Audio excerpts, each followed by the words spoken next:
Fala galerinha do segundo ano, espero que todo mundo esteja bem aí.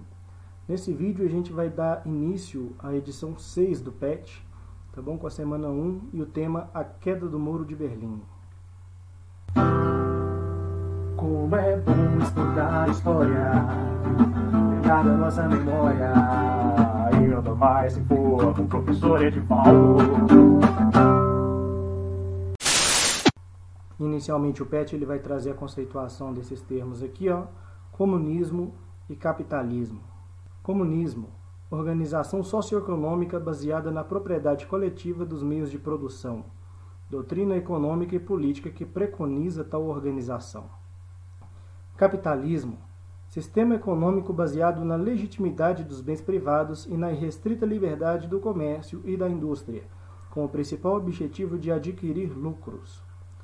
Sistema social em que o capital está em mãos de empresas privadas ou indivíduos que contratam mão de obra em troca de salário. Depois o PET ele vai trazer aqui esses materiais complementares, né, esses links complementares, o texto do Brasil Escola, Queda do Muro de Berlim, e o vídeo O Muro de Berlim, tá bom? Gente, ambos esses links, né, esses materiais estão disponibilizados no formulário, basta vocês acessarem lá para uma melhor complementação do tema. Aqui se iniciam as atividades. Na atividade 1, pede o seguinte: leia o texto abaixo e responda as perguntas. E aí vem o seguinte texto: A Queda do Muro de Berlim. A União Soviética, União Russa Socialista Soviética, a partir da década de 1970, passou por uma crise econômica devido ao crescente gasto com a corrida armamentista e espacial disputada com os Estados Unidos, a defasagem tecnológica, a baixa produtividade agrícola e industrial, além da lentidão de tomada de decisões com uma rígida burocracia. O governo soviético sofre pressões de estudantes e trabalhadores que reivindicam a liberdade política e melhores condições econômicas e sociais, além dos países que compunham a União Soviética reivindicarem ações nacionalistas, lutas por independência e democratização do sistema. O povo, estimulado pela Glasnost, abertura política, foram para as ruas com o lema "O povo somos nós", exigindo a derrubada do Muro de Berlim, sendo que a mobilização popular contribuiu para o Estado diminuir o controle sobre a sociedade. Em 1989 tivemos a queda do Muro de Berlim e em 1991 o fim da União Soviética, que são marcos do término da ordem mundial bipolarizada e o fim da Guerra Fria, que contribuiu para uma nova ordem mundial, multipolarizada, que acelera a globalização e a concentração de capitais. Agora que vem a questão 1, pessoal. O que ocorreu com a União Soviética a partir da década de 1970? O que nós podemos responder aqui? A União Soviética, o RSS, a partir da década de 1970, passou por uma crise econômica devido ao crescente gasto com a corrida armamentista e espacial disputada com os Estados Unidos, a defasagem tecnológica, a baixa produtividade agrícola e industrial, além da lentidão de tomada de decisões com uma rígida burocracia.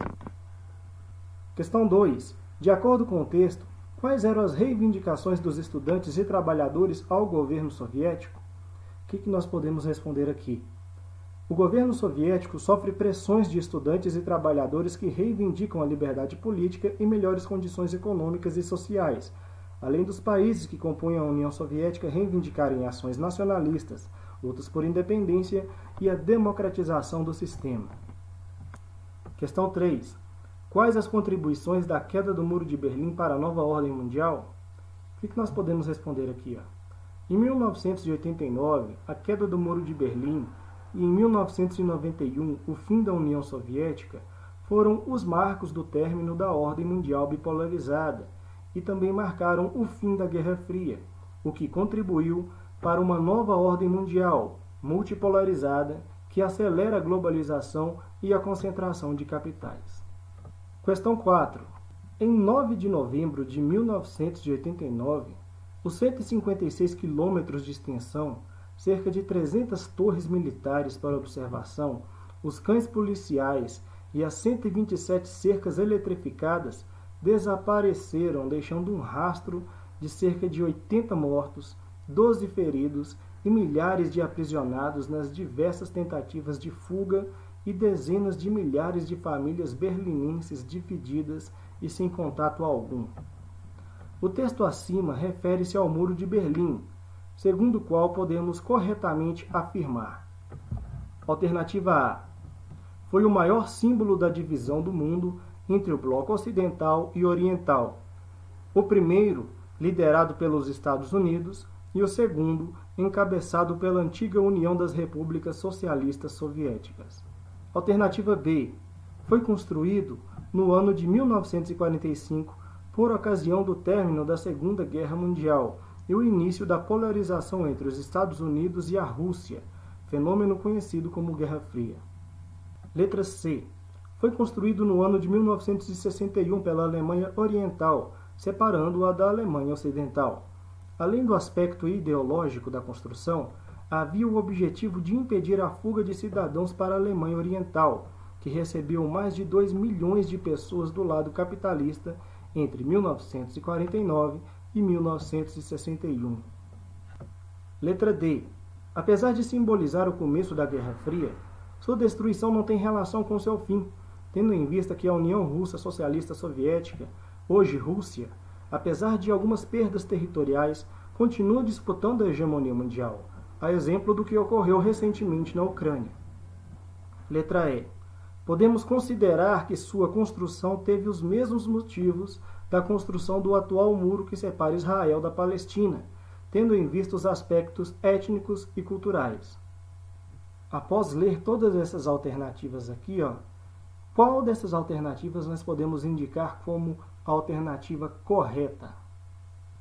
Podemos indicar como alternativa correta a alternativa A. Foi o maior símbolo da divisão do mundo entre o bloco ocidental e oriental, o primeiro liderado pelos Estados Unidos e o segundo encabeçado pela antiga União das Repúblicas Socialistas Soviéticas. Ok? Questão 5. Os 45 anos que vão do lançamento das bombas atômicas até o fim da União Soviética não foram um período hegemônico único na história do mundo. Dividem-se em duas metades, tendo como divisor de águas o início da década de 70. Apesar disso, a história desse período foi reunida sob um padrão único pela situação internacional peculiar que o dominou até a queda da União Soviética. O período citado no texto e conhecido por Guerra Fria pode ser definido como aquele momento histórico em que houve, alternativa A, corrida armamentista entre as potências imperialistas europeias, ocasionando a Primeira Guerra Mundial. Alternativa B, domínio dos países socialistas do sul do globo pelos países capitalistas do norte. Alternativa C, choque ideológico entre a Alemanha nazista e a União Soviética Stalinista durante os anos de 1930. Alternativa D, disputa pela supremacia da economia mundial entre o Ocidente e as potências orientais, como a China e o Japão.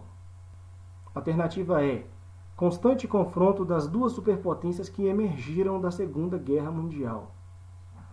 Após analisar essas 5 alternativas, qual delas nós podemos apontar como a alternativa correta? A alternativa correta seria a alternativa E, constante confronto das duas superpotências que emergiram da Segunda Guerra Mundial. Turma, espero que esse vídeo tenha sido de bom proveito para vocês.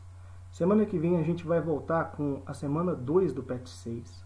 Espero que vocês procurem também fazer as atividades do PET 300 anos, tá bom?